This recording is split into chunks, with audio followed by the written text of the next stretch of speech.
यादें होती है, शुक्रवार के दिन पे आपका शुक्र उच्च हो जाएगा। शुक्रवार के दिन आप दारू पीजिए, आपका शुक्र मजबूत होगा। सनातन धर्म के ऊपर आप कितना बड़ा दाग लगा रहे हो ये बोल के कि इससे अगर आपको शुक्र बलवान करना है तो शुक्रवार। एक्सेप्टेबिलिटी लेवल वो है कि वो ऋषिकेश में पढ़े हैं ना अंग्रेज, आध्यात्म में सब कुछ घर बार छोड़ के। बिल्कुल।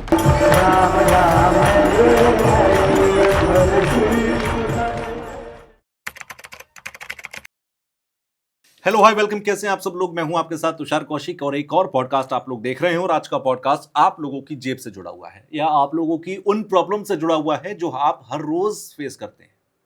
और अगर आप ये सोचते हैं ना कि अरे जिंदगी में ये प्रॉब्लम है या वो प्रॉब्लम है, चलो किसी एस्ट्रोलॉजर से डिस्कस कर लेते हैं, तो क्या कोई एस्ट्रोलॉजर आपकी उस प्रॉब्लम को सॉल्व कर भी सकता है? या फिर आपको एट दी एंड ये लगता है कि अरे पैसे वेस्ट हो गए, अरे हमें तो किसी ने ठग लिया। क्यों होता है ये सब, और साथ ही साथ कहां पर हम गलती करते हैं, ये सारी चीजों को समझेंगे। लेकिन क्योंकि हमारे साथ एक जाने माने एस्ट्रोलॉजर हैं जो ना सिर्फ इंडिया बल्कि इंडिया के बाहर कई देशों में, मतलब इंडिया में तो कम ही दिन रहते हैं, ज्यादातर बाहर के देशों में रहते हैं। क्यों? क्योंकि लोग इन्हें बुलाते हैं अपनी कुंडली दिखाने के लिए। तो सबसे पहले आपका स्वागत है। डॉक्टर दिवित चौहान जी हमारे साथ हैं। कुछ ऐसी रेमेडीज होती हैं जो सबके लिए कॉमन है, जो सब कर सकते हो, जिसके लिए इंसान को सोचना न पड़े अरे आपने जो रेमेडी बताई है वो मेरे ग्रहों के हिसाब से है या नहीं है। बहुत सारे लोग रेमेडीज करने में डरते भी हैं। कुछ ऐसी रेमेडीज, आप क्या लगता है कौन सी ऐसी रेमेडीज होती हैं जो सबके लिए हैं, सबको करना चाहिए अपने रूटीन लाइफ में? जी देखिए, एस्ट्रोलॉजी में जो रेमेडीज ऐसी हैं जो कॉमनली सबको करनी चाहिए, फॉलो करनी ही चाहिए, वो है जो पुराने समय में हमारी दिनचर्या हुआ करती थी। जैसे दिन की शुरुआत हुई तो सूर्योदय के समय सूर्य को जल दिया। सूर्य को जल देना इतना जबरदस्त रेमेडी है। चक्कर क्या है कि आदमी जब तक रिजल्ट नहीं देखता ना, उसको मोटिवेशन नहीं आता। अब रिजल्ट कब आता है? जब आपका काम करने का प्रोसेस करेक्ट हो। आप सूर्य को जल दे रहे हो, 9 बजे दे रहे हो, 10 बजे दे रहे हो, उसका आप रिजल्ट फील नहीं कर पाओगे। कोई भी एफर्ट्स आपके भगवान के प्रति वेस्ट नहीं जाते। मैं ये नहीं कह रहा हूँ 10 बजे दोगे तो बिल्कुल बेकार है, ऐसा नहीं है। उससे आपकी कंटिन्यूटी बनती है। लेकिन अगर आप नियम के हिसाब से, शास्त्रों के हिसाब से, सूर्य के 2 रूप हैं, सौम्य रूप, एक रौद्र रूप। सौम्य रूप क्या होता है? जब सूरज ऑरेंज कलर का हो, राइजिंग सन, वो सूर्योदय के बाद 5-7 मिनट ही ऑरेंज रहता है। उस समय अगर आप सूर्य के दर्शन करते हुए सूर्य को जल दे पाए तो वो सूर्य की जबरदस्त रेमेडी है, हर किसी को करनी चाहिए। कुछ लगन ऐसे होते हैं, मैंने पिछले पॉडकास्ट में भी अपने जिक्र किया था, जिसमें एकदम से इफेक्ट उसका नजर आ जाता है। जैसे अब मेष लगन वालों के लिए जो है पंचमेश हो गए, एक त्रिकोण होता है, बड़ा इंपॉर्टेंट भाव होता है, उसके स्वामी हो जाते हैं सूर्य महाराज। ऐसे ही धनु लगन के अंदर भागेश हो जाते हैं, भाग्य भाव के स्वामी होते हैं। ये लोग जब करते हैं ना, सूर्य की आराधना करते हैं, तो 40 दिन में उनको इमीडिएट इफेक्ट दिखने लगता है। क्योंकि जब भागेश बलवान होता है तो आपके ऑब्स्टेकल्स हटने लगते हैं, लाइफ स्मूथ हो जाती है। यहाँ पर मैं आपको एक काउंटर सवाल करना चाहता हूँ। आपने कहा कि सूर्य को सुबह सुबह अर्घ्य देना चाहिए। आज के समय में 2 प्रॉब्लम सबसे ज्यादा आती है सूर्य को अर्घ्य देने में। पहली, लाइफ स्टाइल इतना हेक्टिक है, या बहुतों की जो दिनचर्या वो अपनी दोपहर में शुरू हो रही है, रात में 11-12 बजे तक वो काम कर रहे हैं, ऑफिस से लौट रहे हैं, और उसके बाद सुबह 5 बजे उठना क्वाइट पॉसिबल नहीं है। दूसरी प्रॉब्लम ये है कि लोग अब ऐसे फ्लैट सिस्टम में रह रहे हैं। अब फ्लैट में रहते हैं, सूर्य उन्हें दिख ही नहीं रहा है। सूर्य देखने के लिए उन्हें काफी दूर जाना पड़ेगा, वहां जाके जल देना वो भी पॉसिबिलिटी नहीं। इसका कोई अल्टरनेटिव है? क्योंकि जब समय बदलता है, हालात बदलते हैं, कुछ ना कोई अल्टरनेटिव भी उसका निकाला जा सकता है। क्या हो सकता है? देखिए, ऐसा है, पहली बात तो ये कि सूर्य को दर्शन करते हुए अगर आपको लाभ मिल जाए जल चढ़ाने का तो आप बड़े भाग्यशाली हैं। इनकेस नहीं मिलता तो आप मन में भाव में दर्शन करके सूर्य महाराज के उसी सौम्य रूप के दर्शन करते हुए, और मानसिक तौर पे भी आप जल चढ़ा सकते हैं, उनके दर्शन कर सकते हैं मानसिक रूप में, और जल दे सकते हैं। अब देखिए, कोई भी रेमेडी जिससे आप एक्सपेक्ट कर रहे हो कि रिजल्ट बहुत बड़ा है, वो त्याग तो मांगेगी। फ्री में कुछ नहीं मिलता। आप इतने एफर्ट कर रहे हो, दिन रात मेहनत कर रहे हो, तब अपने घर वालों का पेट पालन कर पा रहे हो ना। ऐसे ही जब आप कोई रेमेडी करने जा रहे हो और उसका ऑल्टरनेटिव जैसी चीज मैं नहीं मानता। देखो, जो सूर्य को जल देने का लाभ है, जिस लगन के अंदर जिसको मिलना है, उसका ऑल्टरनेटिव हो सकता है बहुत सारे हैं, ऐसा नहीं है कि नहीं है। लेकिन जिस लेवल की हम एक्सपेक्टेशन इससे रख सकते हैं, उनसे नहीं रख सकते। ऐसे ही जैसे हल्दी चंदन केसर का तिलक लगाना, सवेरे पहले सभी लोग लगाया करते थे। अब गुरु की, इसके पीछे बहुत लंबी स्टोरी है, आप पॉडकास्ट में थोड़ा समय कम होगा, वरना मैं आपको बताता कि इसकी महत्ता कितनी बड़ी है। ये एक पुरानी स्टोरी, शॉर्ट अगर आप बता पाएं। हाँ, शॉर्ट में ये है कि जो गुरु महाराज हैं बृहस्पति, उनका किसी राक्षस से युद्ध हुआ, बहुत समय तक चला जिसमें वो काफी घायल हो गए, राक्षस तो मर गए। ठीक है। तो जब राक्षस से युद्ध चला और वो काफी ज्यादा घायल हो गए तो उनकी, हमारे जो नक्षत्र होते हैं ना, नक्षत्र में एक डॉक्टर होते हैं जिनको आप देवताओं के डॉक्टर कह सकते हैं, अश्वनी नक्षत्र। अच्छा। अश्वनी नक्षत्र ने हल्दी, चंदन, केसर इनका मिक्सचर बना के उससे ट्रीटमेंट किया था गुरु महाराज का, बृहस्पति का। ठीक है। ये जो स्टोरीज है ना, ये हमें उस चीज की ग्रेविटी बताने के लिए, बनाने के लिए बताई जाती है। शास्त्रों में जो बताई गई है, समझाया गया है कि जिसने गुरु महाराज की इतनी बड़ी पीड़ा को खत्म कर दिया। इसको फिर आगे रिलेट करते हुए एक और स्टोरी आती है शास्त्रों में, जिसमें जिस समय शंकर भगवान ने समुद्र मंथन के समय विष पी लिया था, तो जो मंगल प्लेनेट है मार्स, वो बड़े भक्त हैं शंकर भगवान के। उन्होंने कहा मेरे प्रभु ने जब विष पी लिया तो मैं कैसे उनको अकेले पीऊं, तो मैं भी पीऊंगा। तो उन्होंने थोड़ा सा, अब शिव जी तो शिव जी हुए अब, लेकिन ये पूरे जल गए। तब इनका जो ट्रीटमेंट हुआ वो भी हल्दी, चंदन, केसर से किया, जो अब की बार गुरु महाराज ने किया, जुपिटर प्लेनेट ने किया। ठीक है। तो ये सारी स्टोरी जो है वो इस चीज की ग्रेविटी बताने के लिए कि हल्दी, चंदन, केसर का तिलक जुपिटर प्लैनेट की डिग्री एनहांस करने के लिए। अच्छा। अगर आपकी कुंडली में गुरु महाराज किसी इंपॉर्टेंट भाव के स्वामी है तो उसकी डिग्री एनहांस करने के लिए कितनी प्यारी रेमेडी है, ये बताने के लिए इनका। क्या आप रोज अपना हल्दी, चंदन और केसर का तिलक हर कोई लगा सकता है। लगाइए। जी जी, ठीक है। आप देखो सूर्य की आराधना हर कोई कर सकता है, हल्दी, चंदन, केसर का तिलक हर कोई लगा सकता है, जो पहली दिनचर्या हुआ ही करती थी। इसीलिए पहले के जमाने में इतनी समस्याएं नहीं थी। सब रेमेडी तो आप देखो रूटीन बेस पे हर कोई करता था। बिल्कुल। अब पूर्णिमा वाले दिन आप कोई भी आदमी, आप देखो पुराने समय में तो वैसे सभी इवनिंग वॉक सभी लोग करते थे खाना खाने के बाद। अब पूर्णिमा वाला दिन इतना इंपॉर्टेंट था, सब लोग मेडिटेशन किया करते थे पुराने। आप कितनी पुरानी स्टोरी देखोगे कि वो मेडिटेशन करते हुए, क्योंकि आप पूर्णिमा है, पूर्णिमा वाले दिन जल तत्व के ऊपर चंद्रमा का इतना बड़ा इंपैक्ट होता है, समुद्र में ज्वार भाट आ जाते हैं। अपनी बॉडी में तो 70-75% पानी है, बिल्कुल है ना। तो ये बेस्ट दिन है जब हम अपने अंदर चंद्रमा का एलिमेंट बढ़ा सकते हैं। आप मानसिक तौर पे इतने स्ट्रांग हो सकते हैं, इमोशनली इतने स्ट्रांग हो सकते हैं। आज सबसे बड़ी समस्या समाज के अंदर डिप्रेशन, ओवर थिंकिंग, कितनी सारी समस्या है। बिल्कुल। और एक सिंपल सी रेमेडी में तो कह रहा हूँ, अगर आप मेडिटेशन भी नहीं कर सकते हो तो चंद्रमा की रोशनी में समय बिता लो 2 घंटे, उससे भी आप अंदर से इतने स्ट्रांग हो जाओगे कि आपकी ये समस्या ही खत्म हो जाएगी। अब ये छोटी छोटी चीजें हैं, बिल्कुल, इनसे आप अपने प्लेनेट सुधार सकते हैं। जी जी। और क्या क्या हो सकता है, आपने बड़ी अच्छी अच्छी चीजें बताई, मैं तो और जिज्ञासा बढ़ गई है। जी जी। इसमें आगे चलते हैं तो आध्यात्म सबके लिए बहुत अच्छा है जी। आप देखो, अब जो इष्ट देव की मैं बात बता रहा था कि इष्ट देव की आराधना जो लोग करते हैं, इष्ट देव की आराधना मैंडेटरी पार्ट नहीं है, शास्त्रों में ऑप्शन है। आप जो है सभी भगवानों को भी पूछ सकते हैं, अगर आपके पास बहुत समय है, आप पूरे परिवार को सेवा कर सकते हैं। इष्ट देव आराधना क्या करते हैं, आपकी पूजा के प्रोसेस को सिंपल कर देती है। आपका कंसंट्रेशन एक तरफ रहता है, आप सबको भोग लगाने जाएंगे तो उसमें समय लग जाता है सबको, और उस सबसे भाव पर डेवलप करने में समय लग जाएगा।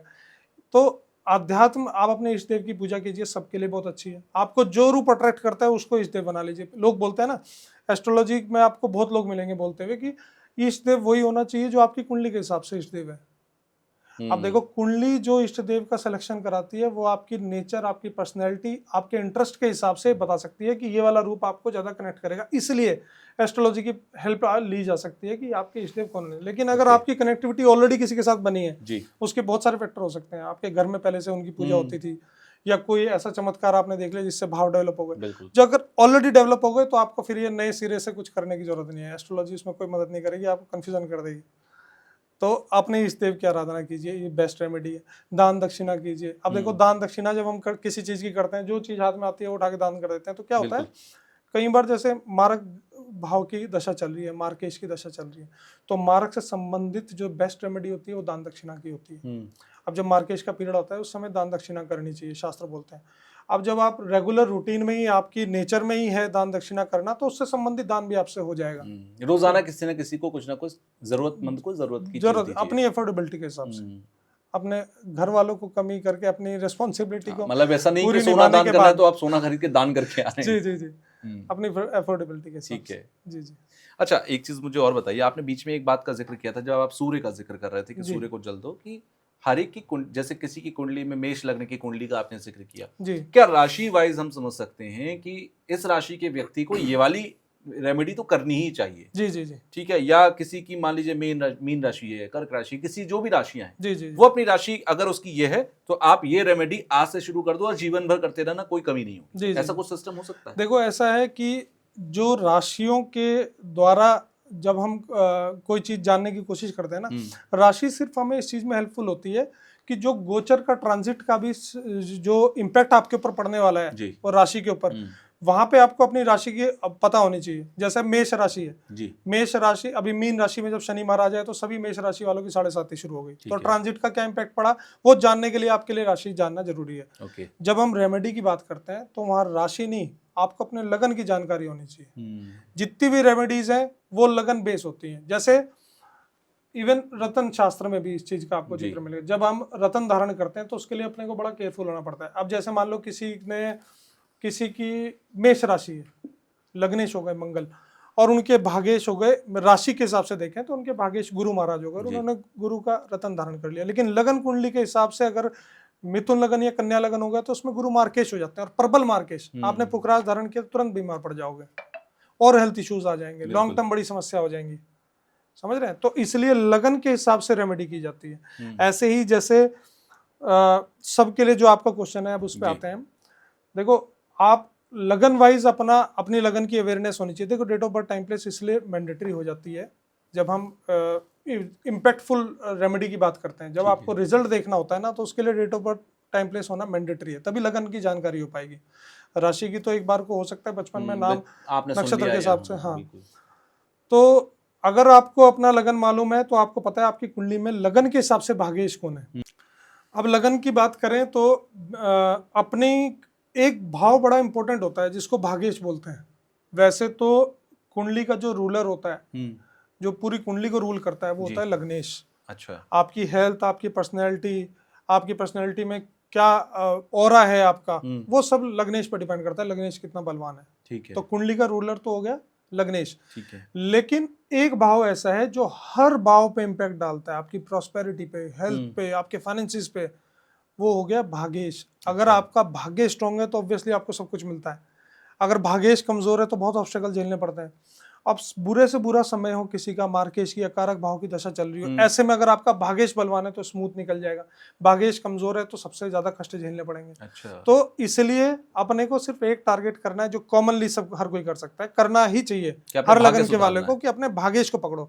अब भाग्येश कैसे देखे जाते हैं? जो आपका लगन है, जैसे मेष लगन है, वहां से आप 9 देखिए, 9th हाउस के स्वामी कौन हुए? मेष लगन के अंदर गुरु महाराज। ठीक है। ऐसी वृषभ लगन के अंदर शनि हो जाते हैं। ठीक है। ठीक है। मिथुन लगन में फिर शनि हो जाते हैं। तो इस तरह जो आपके 9th हाउस के स्वामी बन रहे हैं उन भाग्येश को आप बलवान कीजिए। कैसे कर सकते हैं?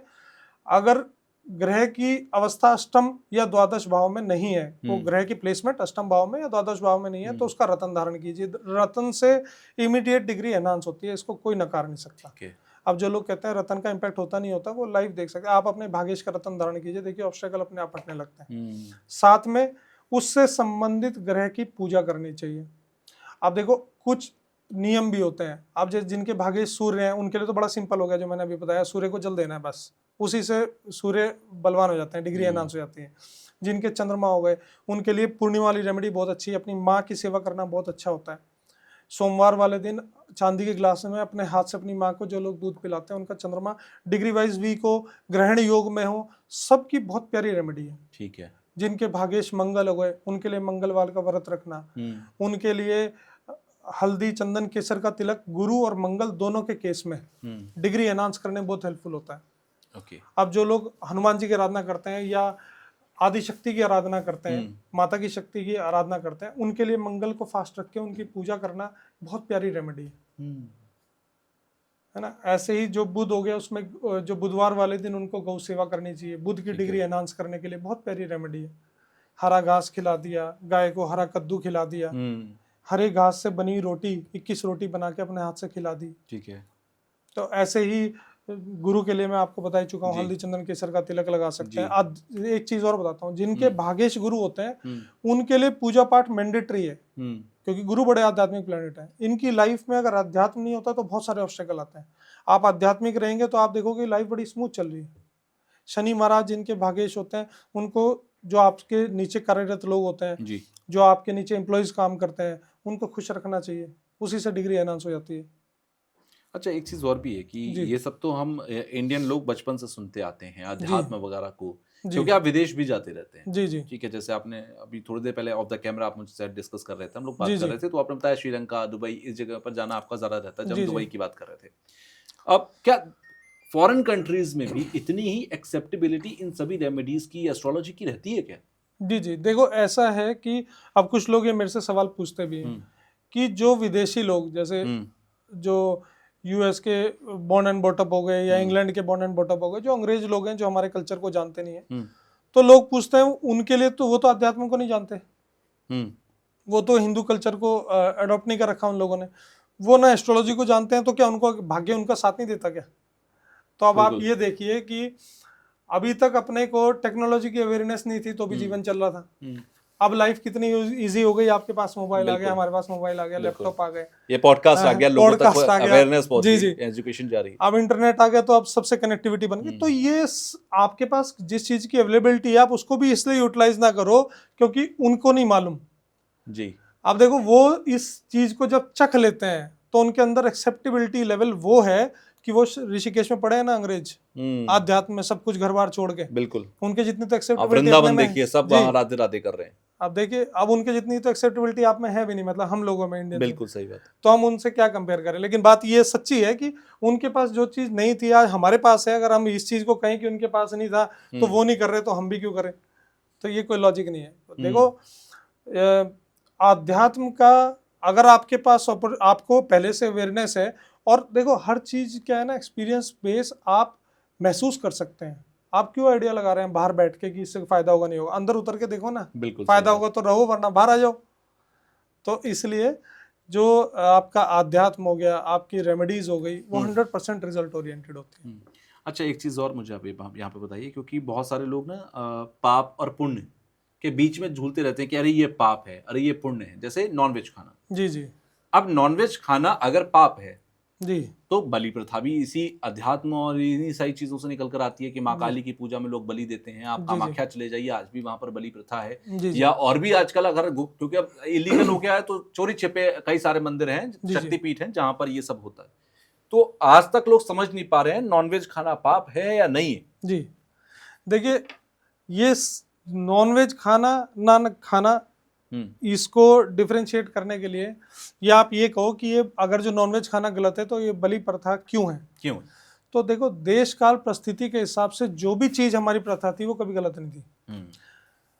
राजा का बेटा राजा बनता था, उसमें पोटेंशियल हो ना हो जी, उसको युद्ध में जाके युद्ध करना है, उसको तलवारबाजी सिखाई है सिपाहियों ने, जो उनके गुरु हैं उन्होंने सिखाई है तलवारबाजी, खूब प्रैक्टिस करी उसने धनुष बाण, लेकिन उसने प्रैक्टिकल कहाँ एक्सपीरियंस किया? ये ऐसी चीज हो गई जैसे आपने ड्राइविंग सीख ली है वीडियो गेम के ऊपर, जब रोड पे उतरोगे तो आपको पहले प्रैक्टिकली रोड पे चला के देखनी पड़ेगी ना। बिल्कुल। अब जब राजा का बेटा राजा जिसके अंदर पोटेंशियल नहीं है, हो सकता है उतना पौरुष भी ना हो, मतलब उस लेवल की उसके अंदर वो ब्रेवरी ना हो, और उसको युद्ध में जाके युद्ध लड़ना है, और वो खून देख ले, ब्लड देख ले, बेहोश हो जाएगा, वो क्या युद्ध करेगा? बिल्कुल। तो उसके लिए बेस्ट ऑप्शन क्या था? उस समय की डिमांड थी कि उसको बलि दिलवाई जाए, किसकी? बड़े जानवर की। एक झटके में उसकी, हाँ, एक झटके में कट जानी चाहिए, क्योंकि इसमें तलवार में वो ताकत होनी चाहिए कि वो जाके युद्ध में लड़ पाए। किसके लिए कर रहा है? माँ काली के लिए। माँ काली कौन? एनर्जी का सोर्स। युद्ध की पहली जो रिक्वायरमेंट है कि आपके अंदर उस लेवल की एनर्जी होनी चाहिए, उस लेवल का एग्रेशन होना चाहिए जिसका आप सुनो सोर्स ही महाकाली है।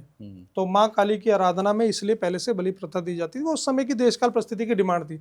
आज जो लोग कर रहे हैं उसको आप कुरीति कह सकते हो, उस समय नहीं थी, उस समय रिक्वायरमेंट, युद्ध नहीं है, जरूरत नहीं है ना। अब आप नॉन वेज और वेज को पाप और पुण्य में आ जाते हैं कि नॉन वेज आज खाना चाहिए कि नहीं खाना चाहिए। तो इसको पाप पुण्य को तो रखो आप एक तरफ, आप वैसे ही प्रैक्टिकली देख लो। तामसिक भोजन इतना तो आजकल सब समझते हैं, सात्विक भोजन, राजसिक भोजन, तामसिक भोजन में क्या डिफरेंस होता है। तामसिक भोजन अपने को क्या देता है? हमारे अंदर क्रूरता आ जाती है, एग्रेशन बहुत ज्यादा आ जाता है, हमारे अंदर जो है ना इमोशंस मरने लगते हैं। आप माने ना कोई ना माने, आप किसी सात्विक आदमी को जो जिसने कभी नॉनवेज नहीं खाया और एक जो वेजिटेरियन है, मतलब एक तो प्योर वेज हो गया और एक नॉन वेज हो गया, दोनों के अंदर इमोशंस का कंपैरिजन लेकिन करोगे तो सर जमीन अभी जितने आसमान लोग हमें अभी सुन रहे होंगे उनमें जी, से बहुत सारे लोग होंगे जो नॉनवेज खाते होंगे, जी, जी, तो वो तो छूटते ये सोच रहे होंगे, ये कह रहे होंगे जी जी कि अरे भाई मैं भी तो नॉनवेज खाता हूँ, कौन जी। सा मैं लोगों को बाहर निकलते ही थप्पड़ मार दे रहा हूँ या फिर मेरे अंदर देखिए इमोशंस ऐसा है, सामाजिक हमारे समाज के अंदर जो है सामाजिक तत्व हैं वो हम ही लोगों में से निकले हैं। नहीं। आज के हमारे रहन सहन खान पान की वजह से हमारे बीच में से ही निकल रहे हैं। आप देख रहे हो कि अभी ये जो क्राइम रेशियो है बढ़ रहा है, या आप रेप देख लो, मर्डर्स देख लो, ये जो सब जो ये तामसिक प्रवृत्ति है इसको कोई नकार नहीं सकता। एक कहावत है बहुत पुरानी, जैसा खाए अन्न वैसा होए मन। तो ये तो बड़ी प्रैक्टिकल सी बात है कि अगर आपका सात्विक प्रवृत्ति है तो आप ऑब्वियसली समाज के अंदर सामंजस्य बिठाने वाले बेस्ट आदमी हो। आज समाज को रिक्वायरमेंट है कि आपके बीच में कोई बड़ा एग्रेसिव आदमी होना चाहिए, या बड़ा गुस्सा करने वाले, या समझ लो आपके अंदर क्रूरता ज़्यादा होनी चाहिए, इमोशंस कम होने चाहिए, एग्रेशन बहुत ज़्यादा होना चाहिए। अगर ऐसा रिक्वायरमेंट है तो आप हो जाइए नॉनवेज, आपको तामसिक भोजन को प्रमोट करना चाहिए। लेकिन अगर आपको समाज में सामंजस्य बिठाए रखना है, प्रेम भाव डेवलप करना है, सतयुग वाला माहौल देखना है, या जो भी बेटरमेंट कर सकते हैं, तो आपको वेज को प्रमोट करना चाहिए। सात्विक भोजन रहेगा तो सात्विक विचार आएंगे, इसको कोई नकार नहीं सकता। अच्छा, तो फिर आप हमेशा जब भी मदरा की बात यानी कि दारू की बात या शराब की बात आएगी, जी, जी। साथ में साथ सॉरी मांस की बात आएगी तो मदरा की बात जरूर आएगी, तभी कहते हैं ना मांस मदिरा। जी जी। शराब पीना क्या पाप है? देखिए ऐसा है कि और कुछ, मैं ये इसलिए भी पूछ रहा हूँ, माफी चाहूंगा, रोक रहा जी, जी। हूँ, कुछ लोग ऐसा भी कहते हैं कि शराब पीने से आपका शुक्र अच्छा होता है, शुक्रवार के दिन आप अपने दोस्तों को शराब पिलाइए, उससे आपका शुक्र बहुत मजबूत हो जाएगा, तो लग्जरी आ जाएगी। ये सब है क्या एस्ट्रोलॉजी के अंदर? देखिए ये मेरे सामने भी स्क्रॉल करते हुए 1-2 बार ये वीडियो आई है। पहले एक एस्ट्रोलॉजर की आती थी, अब 2-3 एस्ट्रोलॉजर ऐसा बोलने लगे। तो अब मेरा सवाल उनसे ये है कि ये जितने भी व्यूअर्स उनके हैं, जो लोग उनको सुन रहे हैं, वो ज्योतिष को या अपने शास्त्रों को उनके माध्यम से जानते हैं। उनके ऊपर, खुद के ऊपर कितनी बड़ी जिम्मेदारी है, कितना बड़ा उनके ऊपर रिस्पॉन्सिबिलिटी आ गई कि आपके मुंह से जो निकल रहा है अगला सोच रहा है कि ये शास्त्र बोल रहे हैं हमारे। बिल्कुल। तो सनातन धर्म के ऊपर आप कितना बड़ा दाग लगा रहे हो ये बोल के कि इससे अगर आपको शुक्र बलवान करना है तो शुक्रवार वाले दिन, कौन से शास्त्र में पढ़ा है उन्होंने ऐसा? अगर मैं इसलिए पूछ रहा हूँ कि किसी शास्त्र में है क्या? नहीं है, बिल्कुल नहीं। अगर ऐसी वाहियात बात उनके दिमाग से उपजी है तो फिर उसको बोलें कि ये मेरा पर्सनल एक्सपीरियंस है कि मैं शुक्रवार को अगर मैंने अल्कोहल कंजम्पशन की तो मेरी लग्जरी मेरी लाइफ में बढ़ गई। आप ये नहीं कह सकते कि अगर ऐसा करेंगे तो ऐसा हो जाएगा, क्योंकि शास्त्र नहीं बोलते। आपके एस्ट्रोलॉजी का बेस क्या है? शास्त्र। आपने खुद थोड़ी डेवलप करी है साइंस की, आप उसके ऊपर अपने नियम लागू कर रहे हो। बिल्कुल। हमारे शास्त्र बोलते हैं कैसा? बिल्कुल नहीं बोलते। तो ये जो हमारे मिथ समाज के अंदर फैलाने वाले लोग हैं, मैं तो बड़ी कठोर निंदा करता हूँ उनकी। मुझे इसमें कहने में रत्ती भर ऐतराज नहीं है, इस बात को कोई हेजिटेशन नहीं है कहने में कि यही वो लोग हैं जिनकी वजह से हमारा सनातन आज कमजोर है। सनातन इतना बड़ा धर्म है कि हर आदमी को देखते ही उसके नतमस्तक हो जाना चाहिए दूसरे धर्म के आदमी को। क्यों नहीं उसको अट्रैक्ट करना चाहिए हमारे धर्म को, हर किसी को कि आइए आपका स्वागत है, और उनको क्यों नहीं अट्रैक्ट करना चाहिए अपना धर्म? सनातन की अवेयरनेस क्यों नहीं फैलनी चाहिए, बजाय इसके कि हम उसमें ये दिखाएं कि भाई हमारे शास्त्र बोल रहे हैं कि आप शुक्रवार वाले दिन अल्कोहल पी लो। तो शराब और शुक्र का एस्ट्रोलॉजिकली कोई कनेक्शन है? कोई कनेक्शन नहीं है। आपको शुक्र शराब खराब को बताता है? देखिए, शुक्र छोड़ो, कोई भी प्लेनेट आपको खराब करना हो तो आप अपनी सेंसिस से बाहर निकल जाइए। सेंसिस से बाहर निकालने में आपको सबसे इजी चीज जो है वो अल्कोहल है। आप सेंसिस से बाहर जाएंगे तो आपको नहीं पता होगा कि आप देखिए, कुछ लोग लिमिट में पीते हैं, लेकिन फिर भी पीते हैं तो कहीं ना कहीं उसको कुछ चीज का तो मतलब आपको कुछ तो आपकी लिमिट क्रॉस होती है। कोई तो ऐसी चीज होगी जो आपको अगर आप पीकर सो भी जाते हैं तब भी आप ये मानकर चलिए आप अपने सेंस में नहीं होते। अगर आप पर अचानक से कोई हमला हो जाए तो आप रिएक्ट नहीं कर पाएंगे। बिल्कुल सही बात है, बिल्कुल सही बात है। वही मैं बोल रहा हूँ कि अगर आप मान लो अपने सेंसेस में कोई डिसीजन ले पाओगे, किसी के अच्छे बुरे के बीच में डिफरेंस फील कर पाओगे, तो वो तभी कर पाओगे जब आप पूर्णतः अपने सेंसेस में है। बिल्कुल। सेंसेस से बाहर निकले आप सारे अपने ग्रह को खराब कर रहे हो। कौन सा शुक्र बलवान हो जाएगा? शुक्र खराब होगा 100%। आप अल्कोहल लेंगे तो। चलिए अब कुछ माता पिता की बात कर लेते हैं। कुछ समय पहले एक सवाल मेरे कमेंट बॉक्स में आया था जिसका मैं आज आपसे जिक्र कर रहा हूँ। मेरा मन था कि मैं किसी से पूछूं, मैं आज आपसे पूछता हूँ जी। बहुत सारे लोग आजकल इस बात को लेकर, मतलब ये सवाल मेरे पास मल्टीपल टाइम्स आया है कमेंट बॉक्स में या डीएम के अंदर, कि माँ बाप बहुत परेशान इस बात को लेकर है कि हमारे बच्चे की तबीयत ठीक नहीं रहती, हमारे बच्चे के पेट में दर्द रहता है, हमारा बच्चा कमजोर है, हमारा बच्चा खाता कुछ नहीं, हमारे बच्चे का पढ़ाई में मन नहीं। ये उन लोगों की बात करूं जिनके बच्चे 10 साल से भी छोटे हैं। जी जी। क्या कोई एस्ट्रोलॉजिकली प्रॉब्लम है? क्या बिहेवियरल इश्यूज हैं जिसकी वजह से ये दिक्कत आ रही है? क्यों ये दिक्कत आती है आजकल सबसे ज्यादा? पहले के जमाने में तो नहीं था ये सब। जी जी जी। ये इवन मेरे पास भी मैं देखूं तो मेरे पास जितने क्लाइंट्स आते जी। हैं मैक्सिमम आज की डेट में, मतलब अब पिछले कुछ दिनों से मैं ज़्यादा नोटिस कर रहा हूँ, ये बच्चों की प्रॉब्लम लेके बहुत लोग आते हैं। अच्छा। अब इसमें बहुत ज़्यादा तो इसके पीछे कारण अपना रहन सहन और अपना लाइफ स्टाइल का भी हो गया। दूसरी बात ये कि पेरेंट्स ओवर पोजेसिव हो गए। एक पुरानी स्टोरी है जिसमें ऐसा बोलते थे कि कलयुग जब आएगा तो ये स्थिति हो जाएगी कि गौ माँ अपने बच्चे को चाट चाट के स्किन उतार देगी उसकी। मतलब प्रेम इतना ज्यादा करे कि बच्चे के खराब लिए हो जाए। हार्मफुल हो जाए। समझ रहे हैं? तो आज कलयुग में वो स्थिति इंसान में तो आ गई, गौ माता में तो खैर भगवान का रूप है तो नहीं आनी चाहिए, लेकिन इंसान में तो ये आ गई है कि माँ बाप बहुत ज्यादा पॉजेसिव बच्चे को ले गए, जिसकी वजह से उनके डेवलपमेंट में भी कमी हो गई। बच्चे उस लेवल की फ्रीडम फील भी नहीं करते और उनका bone and bottom rough and tough हो नहीं पाता। अब बात आ जाते हैं उसकी रेमेडी की, तो रेमेडी इसमें बड़ी प्यारी होती है। जिस बच्चे का जिस नक्षत्र में जन्म है जी, नक्षत्र में 4 चरण होते ठीक हैं, है। जिस चरण का जन्म है जब वो नक्षत्र का चरण आएगा उस समय से आप अपने लग्नेश की पूजा आरंभ कीजिए। पूजा मतलब उससे संबंधित मंत्र। साथ में कुंडली के अंदर जो लगन कुंडली के हिसाब से, चंद्र कुंडली के हिसाब से नहीं, लगन कुंडली के हिसाब से जो षष्ठम भाव के स्वामी है उनसे संबंधित दान दक्षिणा। अच्छा। तो आप ये देखोगे कि इमीडिएटली उनकी हेल्थ में इंप्रूवमेंट आने लगी, इम्यून सिस्टम स्ट्रांग हो जाता है। बड़ा लाइव सा आप इसका एक्सपेरिमेंट करके देख सकते हैं, इमीडिएट आपको इम्पैक्ट नजर आ जाएगा कि हाँ बच्चे की हेल्थ में काफी इंप्रूवमेंट है।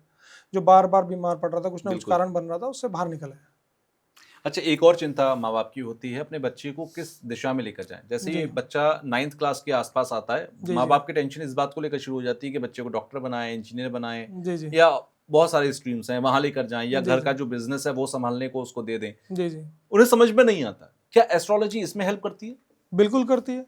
अब देखिए, मैंने अभी बताया ना कि आपकी नेचर, आपकी पोटेंशियल, इन सबको जज करने के लिए, इवन जब ईश देव आराधना की हम लोग बात कर रहे थे, तो ईश देव आराधना के लिए भी आपके ईश देव कौन होने चाहिए, उसका सिलेक्शन भी एस्ट्रोलॉजी इसलिए हेल्प कर देती है इस चीज में कि वो आपकी नेचर को समझती है, आपके पोटेंशियल को समझती है। अभी जो मैंने पिछले पॉडकास्ट में एक एग्जांपल दिया था, जो अभी कुंभ के समय में इतने सारे कलाकार जो छुपे हुए बैठे हुए थे वो निकल के सामने आए, आज कहीं से कहीं पहुंच गए वो लोग।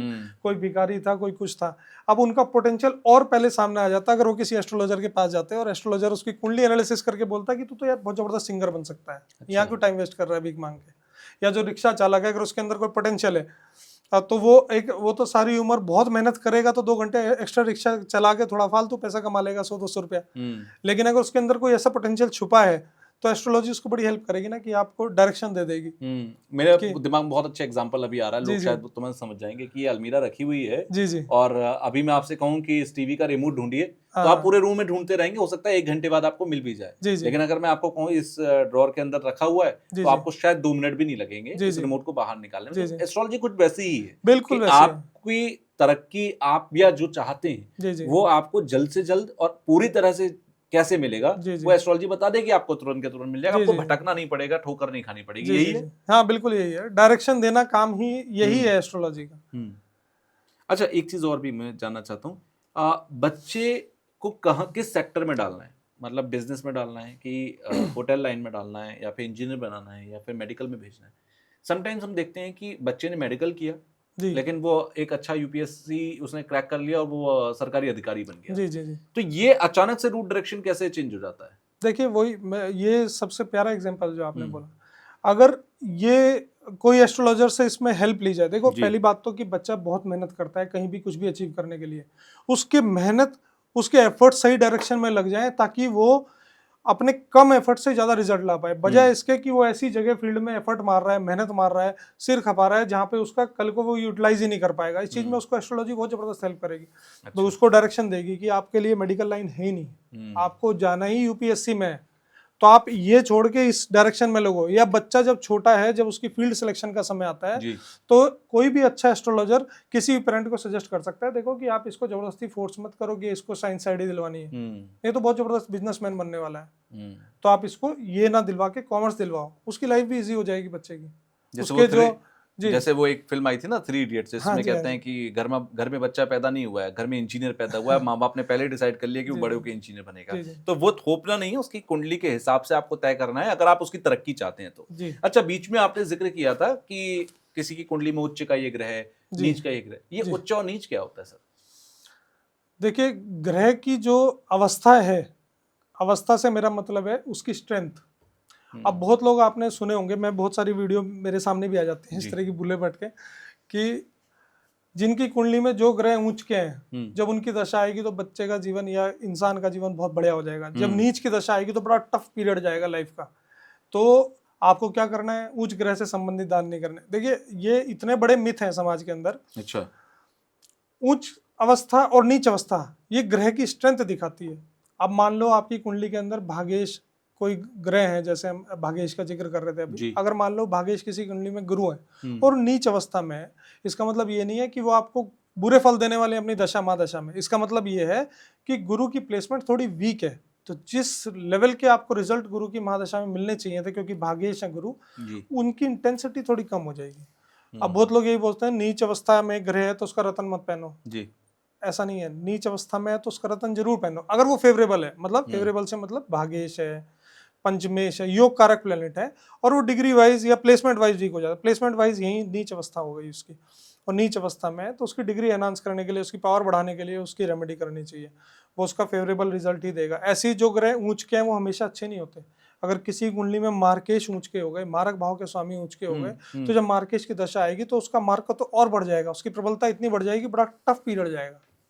तो उच्च ग्रह और नीच ग्रह ये अच्छे और खराब नहीं है, ये ग्रह की ताकत को दर्शाते हैं, उसकी इंटेंसिटी, मतलब वो किस लेवल की डिग्री लिए बैठा है, किस तरह का रिजल्ट देने वाला है, ये रिफ्लेक्ट करते हैं। ये मैं ऐसे समझ पा रहा हूँ कि ये इतना टेक्निकल विषय है ज्योतिष कि आप किसी के पास जाएं और अगर उसे टेक्निकल ज्ञान नहीं है तो वो आपका बेड़ा गर्क कर देता है। इसीलिए सही एस्ट्रोलॉजर का चुनाव करना भी बहुत जरूरी है। अच्छा, अब आखिरी सवाल मेरा आपसे ये है, ये जो रत्न की आप बार बार बात कर रहे हैं कि रत्न पहन लीजिए, जेम स्टोन्स हो गए, यंत्र हो गए, आजकल यंत्र की बात चलती है, क्रिस्टल्स की बात चलती है, पायराइट बहुत बीच में फेमस हुआ, बहुत लोगों ने पायराइट खरीदा। अब मैंने भी पहना हुआ है अभी। क्या ये सब काम करते हैं? जी, अब यंत्र और जेम स्टोन जी, ये दोनों चीज अलग अलग हो गई। ठीक है, दोनों बड़ी इफेक्टिव हैं, दोनों काम करती हैं, और जो लोग इसको यूज कर रहे हैं, जो इनको यूटिलाइज कर रहे हैं, जैसे मान लो, मैं और रत्नों की बात नहीं करता, मैं सेमी प्रीशियस रत्नों में विश्वास नहीं करता। अच्छा। ये एक सेपरेट इंडस्ट्री पिछले कुछ सालों की डेवलप करी इंडस्ट्री है। नवरत्नों में कंपटीशन आने के बाद हमारे जो शास्त्र बोलते हैं, जिन नवरत्न का जिक्र करते हैं, वो नवरत्न इतने इम्पैक्टफुल होते हैं, इतने हेल्पफुल होते हैं।